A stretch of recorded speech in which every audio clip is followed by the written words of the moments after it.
Hello, this is the Tachibana Corporation coming at you with another tutorial video. And today we'll be showing you guys how to factory reset your Kindle Fire. Let's go ahead and get started. Alright, so first you're going to have to go to the home screen and then you can either slide down to settings here or you can slide down from the top, pull down the bar, and then there's a little cog here. And after you've done that, all you have to do is go all the way down to device options.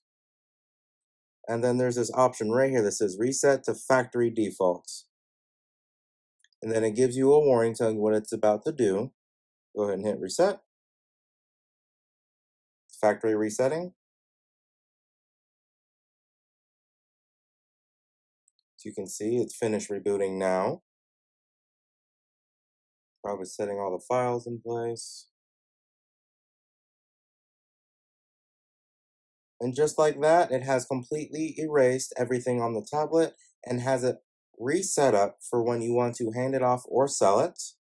This is the screen that you would leave it on if you did either of those things. And this took about 2 minutes total to go to settings, to reset it, and to have it be completely done.